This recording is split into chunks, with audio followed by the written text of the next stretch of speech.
Theta plus 2√3 tan theta minus 3, इन दोनों का मतलब 2√3 को ऐसे स्प्लिट करो कि टोटल तो आए 2√3 और मल्टीप्लाई कितना है इसका 9 tan स्क्वायर थीटा है ना। तो देखो ऐसे 3 tan स्क्वायर थीटा प्लस का 3√3 tan थीटा माइनस का √3 tan theta minus 3 equal to 0 है ना जी। अब देखो ना इसका टोटल करेंगे तो 2√3 आएगा और प्रोडक्ट करेंगे तो 9 tan स्क्वायर थीटा आ जाएगा। इन दोनों में कॉमन कितना आ रहा है आ जाएगा 3 tan थीटा कॉमन आ रहा है। सब तो कोशिश रहेगी ना है ना। हाँ देखो बेटा ये क्वेश्चन नंबर 13 है ना। तो ये 3 tan square theta 2√3 tan theta minus 3 equal to 0 quadratic equation मान के चलो तुम।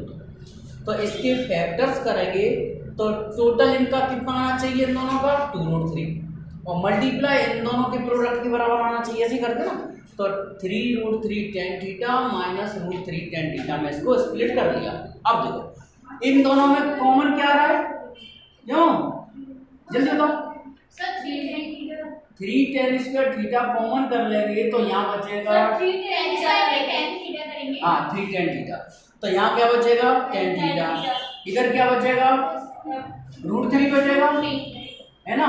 अच्छा यहाँ क्या कॉमन करें माइनस √3 कॉमन करें तो ये tan थीटा माइनस प्लस √3 बचेगा। ऐसे कॉमन तो कर लो ना। जैसे अगर हम √3 कॉमन करेंगे तो यहाँ tan थीटा और 3 का मतलब क्या होता है √3 और √3 तो एक √3 बाहर आ गया एक √3 बच जाएगा, कोई टेंशन नहीं यहाँ तक कॉमन करने में। अब ये फैक्टर्स कॉमन करो मतलब यहाँ तक तो ये क्लास 10th लेवल तक की कैलकुलेशन चल रही है। tan थीटा हाँ ये tan थीटा प्लस √3 कॉमन किया तो 3 tan theta minus √3 equal to 0। ये हमने बना लिए फैक्टर्स। अब इसके बाद लिखिए या तो ये फैक्टर 0 होगा या ये फैक्टर 0 होगा। तो यहाँ लिखेंगे if tan theta plus √3 equal to 0 तो tan theta equal to minus √3। अब हम ये देखते हैं कि tan थीटा का जनरल सॉल्यूशन लगाएंगे। यहाँ tan थीटा क्या होता है tan थीटा का general solution pi equal to n pi plus alpha. ठीक है 10 में √3 किसकी वैल्यू होती है 60 डिग्री तो माइनस लगाए तो माइनस 60 माने माइनस पाई/6 पाई/3 लिख देंगे। तो थीटा पाई की जगह थीटा लिख दो n पाई और यहाँ लिख दो माइनस के पाई कितना 3 और n बिलोंग्स टू इंटीजर। आप तो लीस्ट वैल्यू लिख दिया करो, वो आंसर में कोई सी भी प्रिंसिपल वैल्यू रख सकते हैं, अब तो कोई टेंशन नहीं। ठीक है हो गया हाँ। अब इसी तरह से सेकंड फैक्टर ले लो है ना। तो लिखो 3 tan theta minus √3 equal to 0 तो 3 tan theta equal to √3 tan theta equal to √3/3 क्यों √3/3 क्या होगा tan थीटा √3/1/√3 क्यों देखो क्यों होता है 3 को अपन 2 बार लिख सकते हैं √3 और √3 तो 1 कट जाएगा है ना। या शॉर्टकट याद कर लो अगर रूट ऊपर वाले पे है तो नीचे वाले पे आ जाएगा, नीचे वाले पे तो ऊपर वाले पे आ जाएगा है ना। तो tan थीटा कितना बचेगा 1/√3 और क्यों आ जाएगा चलो मैं सॉल्व करके बताऊंगा।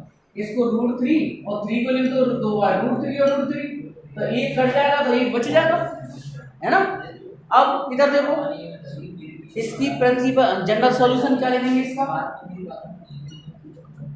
ये क्या है ना जनरल सॉल्यूशन का फॉर्मूला n पाई ये वाला n पाई प्लस अल्फा। अब यहाँ अल्फा में क्या रखते हैं इधर की वैल्यू 10 में 1/√3 किसकी वैल्यू होती है 30 डिग्री 30 डिग्री माने पाई/6 पाई/6 तो n pi plus pi by 6 n belong to, ये आंसर हो गया। तो 3 थीटा का फॉर्मूला याद करना पड़ेगा। यहाँ पर एक cos 3 theta equal to 4 cos cube theta minus 3 cos theta होता है।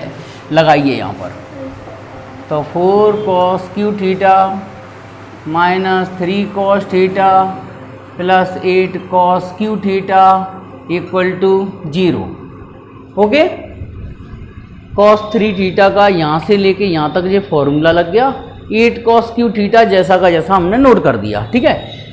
4 cos क्यू थीटा और 8 cos क्यू थीटा प्लस हो जाएंगे, सेम पावर वाली टर्म ऐड हो जाती है ना, तो ये कितने हो गए 12 cos cube theta minus 3 cos theta equal to 0। Common आ रहा है, क्या कॉमन आ रहा है 3 cos थीटा कॉमन कर लिया तो ये बचेगा 4 cos square theta minus 1 equal to 0, है ना। अब देखो इधर कितनी इंपॉर्टेंट चीज़ है। चलो अब तुम्हें एक चीज़ बताएं, सभी लोग क्या कहते हैं कि 3 तो गया 0 में, 3 0 में कभी नहीं जाता, ऐसे गलत है बोलना। क्या होता है, हमारे पास 3 क्वांटिटी हैं, एक 3 है, एक cos थीटा है और एक ये फैक्टर है, तो तीनों का प्रोडक्ट 0 है, तो एटलीस्ट 1 विल बी 0। तो अपन ये कह सकते हैं कि 3 तो 0 हो ही नहीं सकता, उसे तो लेने का कोई सेंस ही नहीं है। क्या लेंगे हम, cos थीटा कब 0 होगा, तो यहां लिखेंगे if cos theta equal to कितना 0।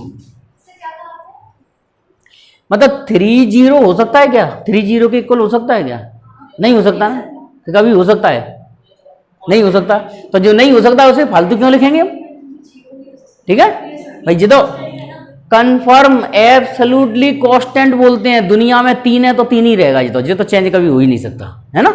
चलिए cos थीटा की वैल्यू, क्यों cos का जनरल सॉल्यूशन क्या होता है 2n pi plus minus alpha, मगर cos के, हाँ cos 0 जब होता है तो इसका स्पेशल जनरल सॉल्यूशन लगाते हैं। क्या लगाते हैं general solution, 2n plus 1 pi by 2। ऐसा क्यों लगाते हैं, कौन बताएगा, मैंने एक बार समझाया था आप लोगों को।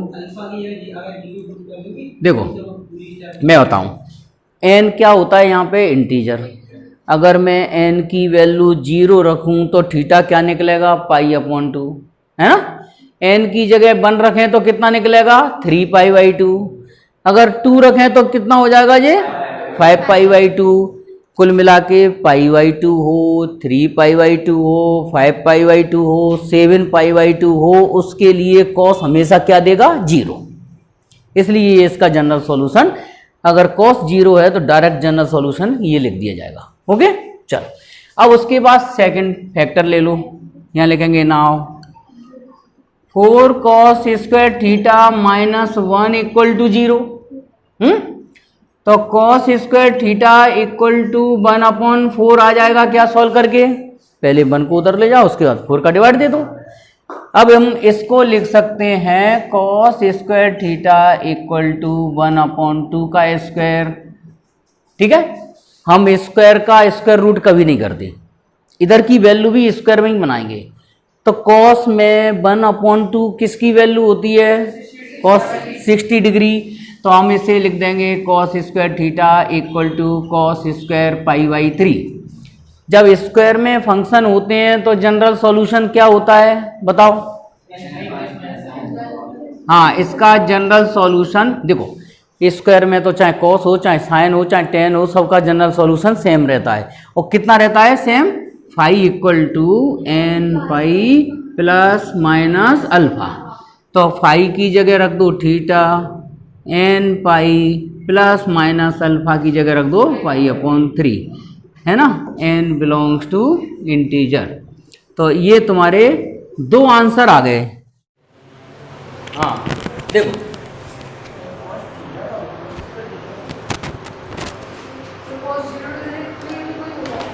देखो इधर मैं बताऊं, 1 minute.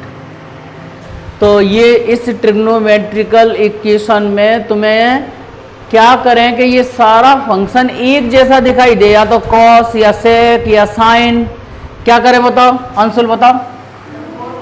4 cos theta 3 upon sine theta, sorry 3 upon cos theta, और इधर sine theta upon cos theta.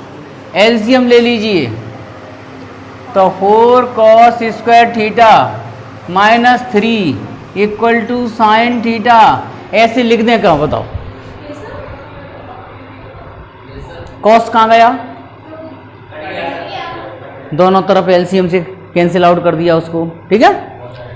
हालांकि ऐसे काटते नहीं है, कॉमन लेके कैंसिल करके एक हो सकता है एक प्रिंसिपल वैल्यू एक जनरल सॉल्यूशन उसका भी निकालना पड़े, लिखना पड़े, ठीक है। चलो अब उसके बाद 4 cos, हाँ 4 इसको लिख दो 1 minus sine square theta minus 3 equal to sine theta.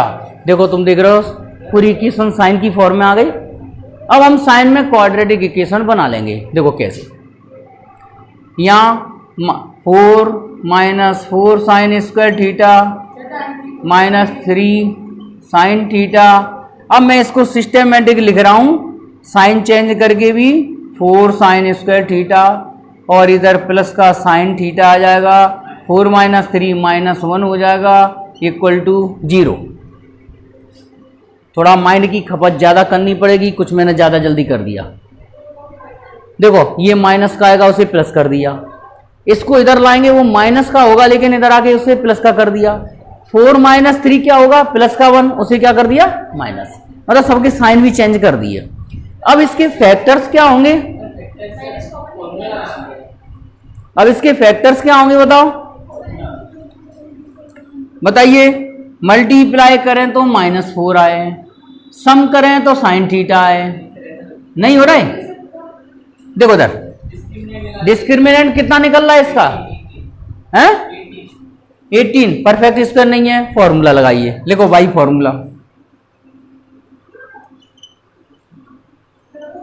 Sign theta equal to minus B plus minus B square minus 4ac upon 2a। तो यहाँ a कितना पुट करोगे, जल्दी बोलो? 4। b की वैल्यू कितना? 1। c की वैल्यू कितना? -1। हाँ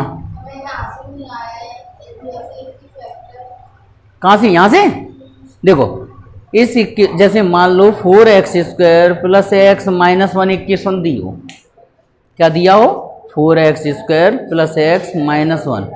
अब अगर इसके फैक्टर्स नहीं होंगे और x की वैल्यू निकालनी है तो फॉर्मूला लगाना पड़ेगा क्वाड्रेटिक वाला। तो हम यहाँ x लिखते हैं तो उसकी जगह क्या लिखना पड़ रहा है? Sine theta. तो ये फॉर्मूला होता है ना, minus B plus minus B square minus 4ac। तो यहाँ a कितना है? 4। b कितना है? यहाँ 1। c कितना है? -1। यहाँ x की जगह साइन थीटा चल रहा है बस, ठीक है। अब आगे इसमें वैल्यू पुट कर देते हैं। चलो sine theta equal to minus B means -1 plus minus 1 का स्क्वायर 1 ही हो जाएगा, -4a की वैल्यू 4, c की वैल्यू -1 अपॉन 2a, a की वैल्यू 4। तो sine theta equal to -1 plus minus ये कितना हो गया? 17, ठीक है। अब ये वैल्यू एक ऐसी आ गई कि उसको अपन जानते ही नहीं है, क्यों ना? तो साइन 18 की वैल्यू थी, मतलब अभी तक ये वैल्यू हमने नहीं पढ़ी तो क्या करेंगे वो ध्यान से सुन लो। साइन का जनरल सॉल्यूशन क्या है बोलो? Phi equal to n pi plus -1 की पावर n इंटू अल्फा, ये है ना। तो देखो क्या करेंगे, फाई की जगह यहाँ थीटा रखेंगे, n पाई प्लस -1 की पावर n, और इसमें इनवर्स लगा के लिख देंगे इसको, साइन इनवर्स, और ये पूरा लिख दो माइनस प्लस माइनस √17 अपॉन 8। देखना आंसर कैसे दिया है, बस यही आंसर होगा। में 1 माइनस कॉस स्क्वायर थीटा लिखोगे, 4 को इधर लाओगे, 4 को इधर भी ला सकते हो गया सॉल्व। चलो बहुत बढ़िया। हाँ चलिए ऐसा करो, 4 को इधर ही ले आओ, 4 sine square theta 4 cos theta equal to 1। हाँ ना वही है, तो इसको लिख दो 1 minus cos square theta -4 cos theta आप कैसे भी सॉल्व करो, पहले बदल दो तो भी यही आना है, और 4 को इधर ले आओगे तो भी इधर ही लाना है ना। चलिए 4 का मल्टीप्लाई कर दो, 4 minus 4 cos square theta minus 4 cos theta equal to 1। इसको भी इधर ले आओ -1, ठीक है। अब यहाँ मैं साइन से चेंज कर रहा हूँ, तो 4 cos square theta minus 4 cos theta plus का हो जाएगा। एक लाइन बढ़ा दें, एक स्टेप बढ़ा दो, चलो 4 cos square theta minus 4 cos theta plus का 4 माइनस का 1 प्लस का 3 बचेगा। अब साइन चेंज कर दो, तो 4 कॉस स्क्वायर थीटा प्लस का 4 cos theta minus 3 equal to 0। इसके फैक्टर्स बताइए, 4 3 जा 12 आना चाहिए और सम आना चाहिए 4। तुम तो x मान के किया करो उसको, ठीक है। क्या होगा इसका factor, 4 cos square theta plus के 6 cos theta minus 2 cos theta. देखो सर, अगर मैं इन दोनों का टोटल करूंगा तो 6 और 2 4 आ रहा है, मल्टीप्लाई कर रहे हैं तो इन दोनों के बराबर आ रहा है। यही रूल होता है क्वाड्रेटिक का। अब इन दोनों में कॉमन कितना आ रहा है,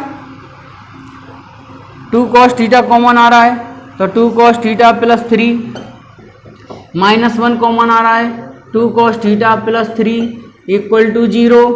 तो ये एक फैक्टर बना 2 कॉस थीटा प्लस 3 और दूसरा फैक्टर बना 2 कॉस थीटा -1 इक्वल टू 0, है ना। ठीक है क्या। अब क्या लिखेंगे, या तो ये फैक्टर 0 होगा या ये फैक्टर, मगर ये तो 0 हो नहीं सकता। कॉस थीटा की वैल्यू -1 से कम नहीं हो सकती और +1 से ज्यादा नहीं हो सकती, ठीक है। तो यहां लिख सकते हैं 2 कॉस थीटा प्लस 3 0 हो नहीं सकता। क्यों नहीं 0 हो सकता, क्योंकि कॉस थीटा की वैल्यू -3/2 भी नहीं हो सकती, है ना। यहाँ पे लिख सकते हो सिंस -1 से ग्रेटर होता है कॉस और +1 से लेस होता है। यहाँ लिखेंगे नाउ, अगर ये फैक्टर 0 नहीं है तो ये वाला फैक्टर तो 0 होगा ही होगा। तो 2 कॉस थीटा -1 इक्वल टू 0, तो कॉस थीटा इक्वल टू 1/2। अब कॉस का जनरल सॉल्यूशन लगा देंगे। अब कैसे लगाएंगे, देखो जनरल सॉल्यूशन, हाँ क्या, फाई इक्वल टू कॉस का 2n pi plus minus alpha. Cos में 1/2 किसकी वैल्यू होती है, 60 डिग्री, तो अल्फा की जगह π/3 लिख देंगे, आंसर हो जाएगा बस, ठीक है। तो theta equal to 2n pi plus minus π/3 n belongs to integer, ये आंसर हो गया।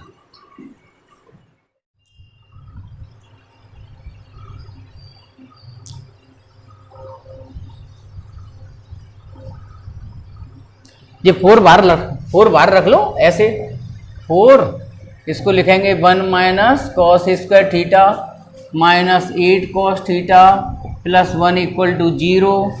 फिर 4 का मल्टीप्लाई कर दो,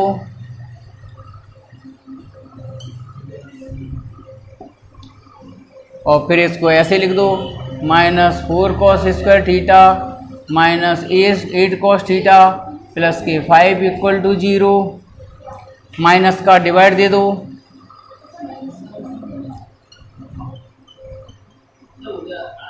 हो गया। ये 5 4 जा कितना 20 आना चाहिए, तो इसको 10 प्लस का 10 और 2 में ब्रेक कर दो, है ना। 4 कॉस स्क्वायर थीटा प्लस का 10 कॉस थीटा माइनस का 2 कॉस थीटा माइनस के 5 इक्वल टू 0। इसमें से कितना कॉमन आ रहा है, 2 कॉस थीटा कॉमन आ रहा है, तो कॉस थीटा प्लस 5, है ना, और माइनस का यहाँ 1 कॉमन कर लो, माइनस का 1 कॉमन कर लेंगे तो 2 कॉस थीटा प्लस का 5 equal to 0। 2 cos theta plus 5 common कर लीजिए, तो 2 cos theta minus 1 equal to 0। तो यहाँ पे लिखेंगे since 2 cos theta plus 5 not equal to 0, क्योंकि कॉस थीटा की वैल्यू -5/2 आएगी, मतलब -1 से नीचे नहीं होना चाहिए, +1 से ऊपर नहीं होना चाहिए, ठीक है। तो 2 cos थीटा -1 वाला फैक्टर चलेगा, तो यहाँ लिखेंगे if 2 cos theta -1 equal to 0, तो cos थीटा इक्वल टू 1/2। अब यार जैसा जनरल सॉल्यूशन लिख दिया जाएगा इसका, ठीक है। General solution 2n pi plus minus pi by 3 n belongs to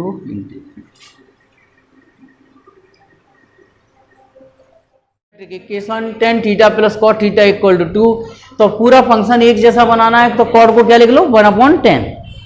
तो टेन थीटा प्लस 1/10 मतलब 10th क्लास में आपने जो आइडेंटिटीज फॉर्मूले पढ़े हैं उनका यूज करके सेम फंक्शन बना लेते हैं। एलसीएम ले लो, tan square theta plus 1 equal to 2tan theta.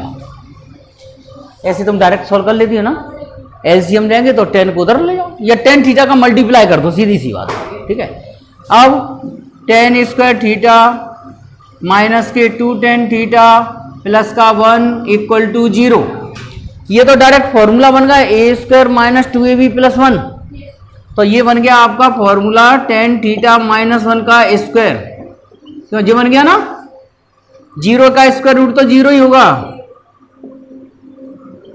tan theta में 1 किसकी वैल्यू होती है,